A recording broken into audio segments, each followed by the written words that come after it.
Para sahabat, tahun 2008-2009 kami para pegiat di Jogja dan di berbagai daerah itu berseru dan bergerak dengan tema Desa Membangun. Ada 2 poin penting di dalam konsep Desa Membangun. Pertama itu desa sebagai subjek yang membangun dirinya, merencanakan, ada prinsip localize atau perencanaan yang lokal begitu, tentu disertai dengan alokasi dana dari pemerintah gitu. Artinya desa bukan hanya sebagai objek atau lokasi proyek, tetapi sebagai subjek yang berdaulat begitu. Kemudian yang kedua itu satu desa, satu rencana, satu anggaran. Jadi tidak satu desa tetapi banyak rencana lalu banyak anggaran. Gagasan itu tentu hadir sebagai bentuk kritik kami terhadap situasi pada waktu itu. Artinya begini, desa itu kayak pasar proyek, pasar perencanaan, pasar anggaran. Ada berbagai proyek yang lokusnya gitu, lokasinya itu, targetnya itu di desa. Ada desa siaga, desa mandiri pangan, desa mandiri energi, desa prima, desa macam-macam lah. Kemudian ada agribisnis masuk desa puap gitu ya, ada PPIP, ada yang paling besar ada proyek PNPM gitu. Jadi ini proyek-proyek itu ya ada rencananya sendiri, ada anggarannya sendiri, masuk ke dalam desa, ke dalam kelompok-kelompok masyarakat, lalu pemerintah desa itu hanya menjadi fasilitator gitu. Jadi bukan tidak punya otoritas, tidak punya akuntabilitas terhadap barang-barang itu gitu. Dan ketika ada masalah itu, maka masyarakat setempat larinya nanti pada pemerintah desa. Ya, jadi itu begitu, atau dengan kata lain ya proyek-proyek tadi ya yang menempatkan desa sebagai pasar itu memang tidak terkonsolidasi ke dalam sistem desa, atau kalimatnya tidak terintegrasi. Ini punya mainan sendiri, punya perencanaan sendiri dan seterusnya. Sehingga kami mendorong di berbagai tempat. Dan memang pada waktu itu ada 2 isu penting. Yang satu adalah alokasi dana desa dari kabupaten kota ke desa, dan yang kedua adalah perencanaan. Ini ada serbuan dari berbagai penjuru, ada konsep perencanaan partisipatif yang dari bawah itu lalu ke atas itu. Lalu kami menyerukan ada perencanaan yang lokal, localized planning atau village self planning ya. Artinya perencanaan desa yang betul-betul mandiri, kita sesuaikan dengan konteks lokal begitu. Jadi semangatnya di sana, dan lalu maksudnya bisa dikonsolidasikan secara lebih baik dalam sistem desa.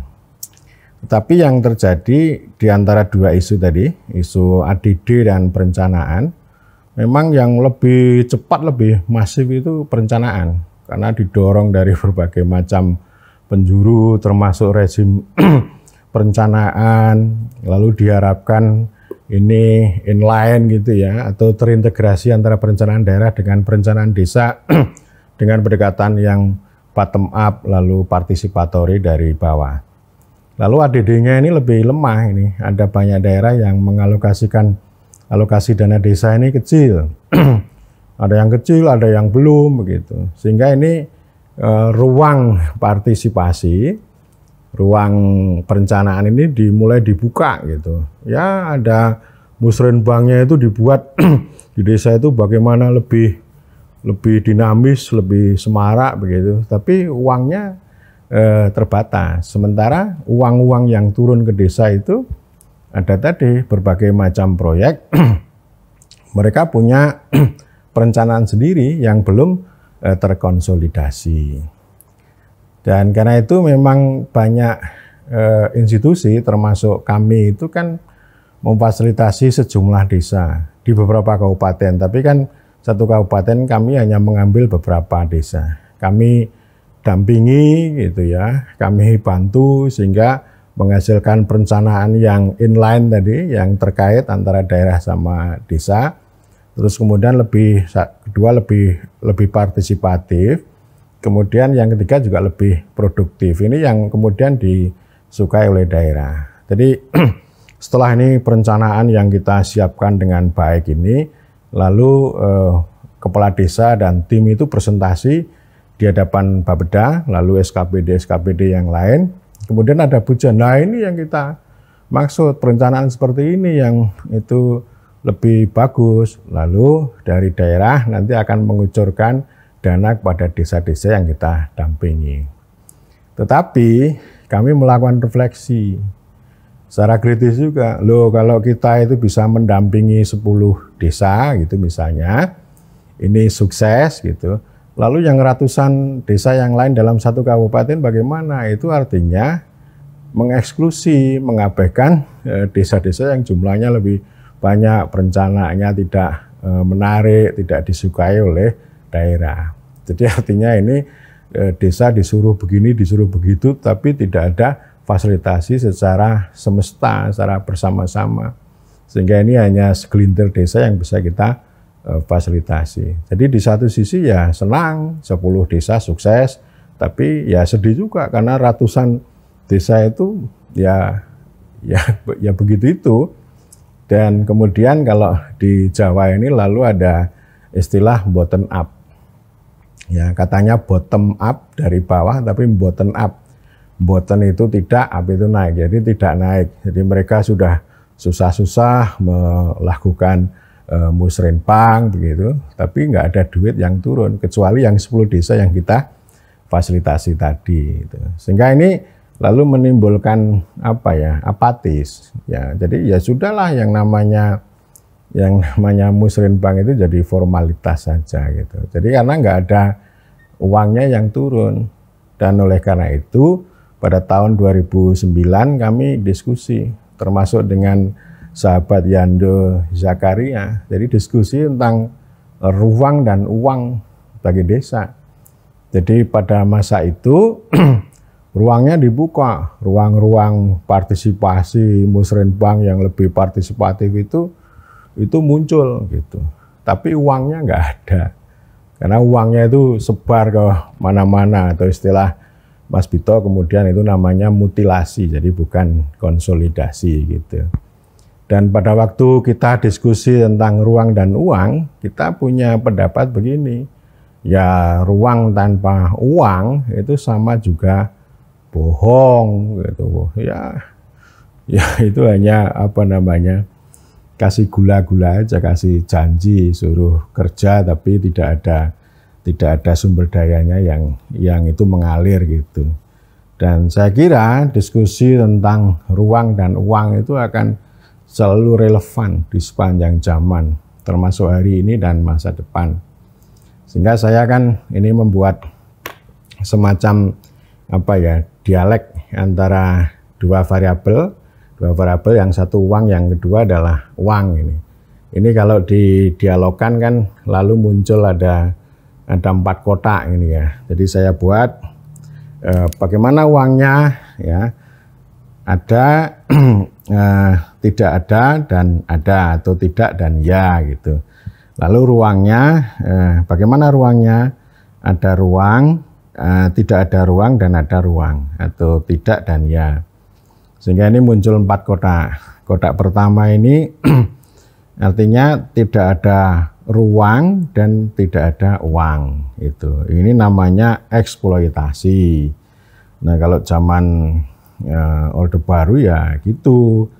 Jadi uangnya sangat sedikit banget itu. Lalu yang dieksploitasi adalah swadaya dan gotong royong, pendapatan asli desa. Kalau para kepala desa di Jawa itu dulu mengatakan ujung tombak dan ujung tombok gitu. Ujung tombak itu untuk berhadapan langsung dengan masyarakat, dengan wilayah gitu. Ya ujung tomboknya ya pakai swadaya gitu. Ini namanya eksploitasi atau sama dengan gedibalisasi. Ya, artinya ini tidak ada uang dan tidak ada ruang. Jadi desa itu hanya mengerjakan perintah dari atas, tetapi tidak ada uangnya. Ya. Jadi mohon maaf, jadi ruang ini kan berkaitan dengan otoritas sebenarnya, ya, atau berkaitan dengan kuasa, baik kuasanya desa maupun kuasanya rakyat. Kalau zaman sekarang kuasa desa itu disebut rekognisi, kuasa rakyat disebut dengan demokrasi. Itu satu, kotak satu.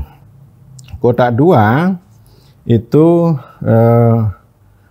ruangnya ada ruang tapi tidak ada uang. Nah ini yang cerita seperti tahun 2008 mulai sebelum ada undang-undang desa, ya, ADD-nya kecil banget. Lalu proyek-proyek sektoral tidak masuk ke desa tapi masuk ke kelompok masyarakat secara terfragmentasi atau mutilasi. Tetapi ruang partisipasi dibuka itu. Jadi kayak tadi perencanaan yang sangat partisipatif, yang transparan itu dibuka dari berbagai penjuru itu berkepentingan dengan perencanaan partisipatif di tingkat desa ini gitu. Nah, oleh karena itu kalau saya memahami ini ruangnya ada tapi uangnya tidak ada, ini namanya mobilisasi, ya, mobilisasi partisipasi. Jadi partisipasi yang dimobilisasi tapi nggak ada uangnya. Ini namanya sama juga bohong gitu ya. Jadi kalau ruangnya ada, ya, bukan ruang rekognisi ya maksud saya ya, tapi ruang partisipasi yang dimobilisasi tadi, tapi tanpa uang, ini namanya mobilisasi. Jadi itu sekali lagi itu sama juga bohong.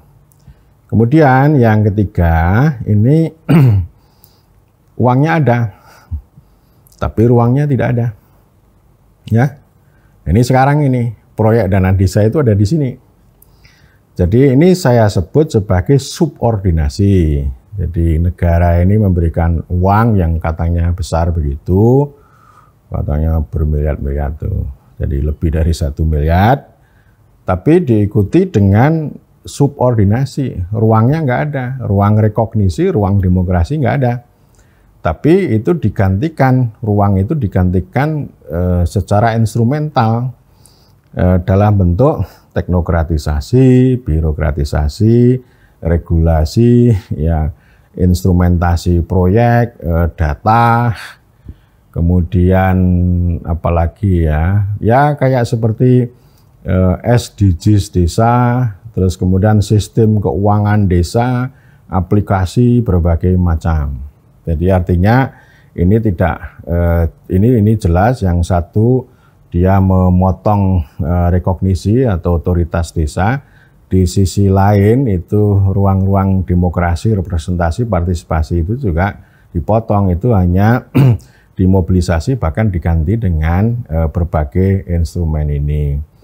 Misalnya ada satu keyakinan, proyek dana desa itu kan punya keyakinan begini, bahwa dana desa itu jangan sampai hanya dikuasai oleh elit desa, tetapi harus tepat sasaran kepada masyarakat. Itu argumennya, itu argumen anti politik, anti kepala desa, padahal kepala desa itu dipilih oleh rakyat. Jadi menganggap kepala desa itu bandit semua gitu ya. Kan gampang kalau bandit ya serahkan sama hukum aja. Tapi yang paling banyak itu adalah yang konservatif karena takut sama subordinasi dan regulasi ini gitu.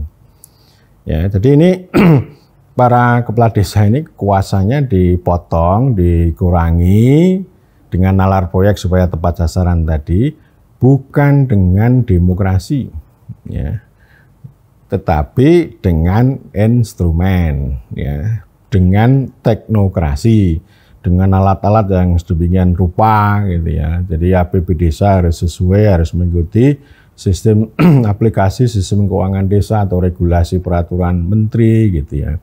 Yang konon katanya desa itu punya ruang kebebasan tapi ternyata tidak. Ya, praktiknya kan tidak, itu kan cuma omong-omong aja gitu ya. Jadi artinya ini rekognisi dan demokrasi itu sebagai politik itu digantikan dengan instrumen teknokrasi ini. Gitu. Ya, ini namanya subordinasi. Itu akan sulit untuk membangun desa yang mandiri dan kuat. Itu hanya untuk kepentingan proyek saja.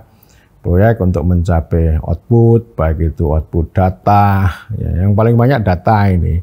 Kemudian laporan, terus kemudian ya nanti bangunan-bangunan infrastruktur, bisa juga ya, penerima BLT untuk begini ya. Jadi BLT itu kan maknanya yaitu menolong aja, menolong orang miskin kalau kecebur di air di sungai itu kan segini nih. Jadi BLT itu ya supaya orang itu bertahan tidak tenggelam gitu. Jadi supaya segini. Tapi dia tidak akan mungkin untuk mengangkat naik ke atas. Itu mending daripada tidak gitu. Dan output yang paling penting ya sebenarnya adalah laporan dan pertunjukan. Ini bolak-balik saya omongkan dan saya tidak akan bosan-bosan. Ini tidak akan memberikan sumbangan, kontribusi untuk membuat desa itu yang betul-betul kuat, mandiri, ya, dan demokratis gitu. Karena kan sebenarnya keyakinannya kalau kuat, maju, mandiri, demokratis itu akan memberikan basis yang kokoh untuk pencapaian kesejahteraan maupun keadilan. Ya, ini yang terjadi sekarang ya, proyek dana desa ya, karena dia mereduksi atau menyederhanakan gitu. Jadi yang terjadi hal yang sebenarnya itu fundamental direduksi begitu, disederhanakan, lalu yang sederhana itu dibikin rumitnya minta ampun ya. SDGs desa itu yang sekarang lagi sibuk-sibuknya pendataan itu kan rumit banget. Saya selalu bertanya, data itu untuk siapa? Nah, ternyata yang terjadi data itu sebagai instrumen kekuasaan untuk melakukan subordinasi terhadap desa. Jadi data itu juga berkuasa, dia memerintah desa juga begitu ya. Kemudian yang keempat, ini yang sebenarnya sudah clear di dalam undang-undang ya, ada ruang sekaligus juga ada uang. Ruangnya apa? Ruangnya adalah rekognisi, subsidiaritas itu, kemudian demokrasi. Ada kuasa desa yang kemudian kita sebut sebagai desa mandiri, desa kuat. Ada ruang kuasa bagi rakyat yaitu namanya demokrasi. Desa itu harus dibela dengan rekognisi, sekaligus juga ditantang, dilawan dengan demokrasi. Demikian juga dengan distribusi. Jadi dana desa itu menjadi ikutan dari rekognisi dan subsidiaritas dan demokrasi tadi. Jadi dia bukan proyek yang direncanakan, ditarget, diinstrumentasi dari atas, tapi itu menjadi hak, kewenangan, kewajiban dan tanggung jawab desa. Nah, pemerintah itu tugasnya adalah melayani, mengedukasi supaya prinsip-prinsip itu jalan. Jadi bukan menarget proyek harus begini, harus menghasilkan ini, menghasilkan itu. Ya, jadi mengedukasi saya kira orang itu tahu. Ya. Antara edukasi dengan intervensi atau imposisi itu memaksa, saya kira orang itu tahu. Sehingga ini prinsipnya ya kalau desa mau kuat, mau mandiri, mau demokratis, yang itu bisa mendorong perubahan yang lebih fundamental ya, ruang dan uang ini harus jalan bersama. Ya, itu sesuai dengan spirit tadi, asas-asas yang sudah saya sampaikan. Dan ini memang harus diperjuangkan. Kalau bahasa sekarang kalau Menteri Pendidikan dan Kebudayaan kan sudah bilang kampus merdeka, merdeka belajar. Ya ini kalau untuk menjadi desa yang lebih hebat ya desa merdeka, merdeka berdesa. Ya, paling tidak itu spiritnya diambil dulu gitu, dan kemudian dari spirit itu kan bisa nanti diturunkan, dijabarkan menjadi langkah-langkah yang lebih konkret dan nendang. Dan tentu tidak usah rumit-rumit dengan kerangka teknokrasi. Saya kira demikian.